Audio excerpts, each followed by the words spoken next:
প্রিয় দেশবাসী, আসসালামু আলাইকুম। পলকে বাদশা পলকে ভিখারি। আল্লাহ চাইলে তখন সম্মান কেড়ে নেয় মুহূর্তে, তার সম্মান আল্লাহ দিয়ে দেয়।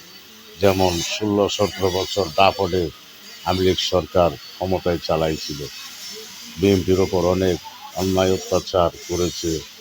বিএনপির ভারপ্রাপ্ত চেয়ারম্যান জনাব তারেক রহমানের মেরুদণ্ড ভেঙে দিয়েছিল অন লেভেলের সময়, ফখরুদ্দিন মঈনুদ্দিন সরকারের সময়। আর বিএনপির ওপর অনেক অন্যায় অত্যাচার, অনেক মামলা হামলা করেছে এই স্বৈরাচারী সরকার। সেই ভূমিকা এখন জামাত পালন করছে। জামাত থেকে বাংলাদেশ জাতীয়তাবাদী দল জামাতকে কখনো আশ্রয় প্রশ্রয় দিবেন না। তারা স্বৈরাচারী ভাষা তারা এখন জামাত এই বাংলাদেশে করতেছে। যারা দর্শন, শিশু দর্শন, শিশু ছেলেদেরকে বলাৎকার, খুন খারাপি যত হচ্ছে সব কিছু জামাতের দ্বারাই হচ্ছে। জামাত থেকে আপনারা হুঁশিয়ার থাকবেন, জামাতকে আশ্রয় প্রশ্রয় দিবেন না।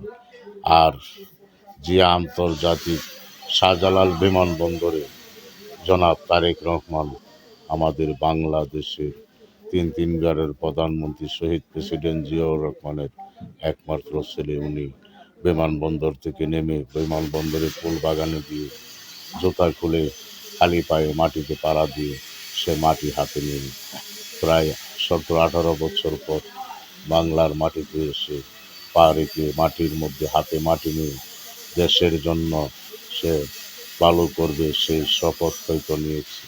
দেশের মঙ্গলের জন্য মুক্তিযোদ্ধাকে পুনর্জীবিত করার জন্য তারেক রহমান বাংলাদেশে এসেছে। তারেক রহমানের হাতেই মুক্তিযোদ্ধার রাষ্ট্র, এই মুক্তিযোদ্ধাদের দেশ শাসন বার গেলে সে এই বাংলাদেশের মঙ্গল হবে, মুক্তিযোদ্ধাদের সম্মান থাকবে। তা না হলে এই রাজাকার দেশটাকে ধ্বংস করে দিবে। এই জামাত শিবির যত কুকর্ম করতেছে, ছাত্রলীগের পোলাপানকে টাকা দিয়ে খুন খারাপি করাচ্ছে এই জামাত শিবির থেকে আপনারা সবাই, বাংলাদেশের যত দল আছে আপনারা তাদের কাছে ভিড়বেন না।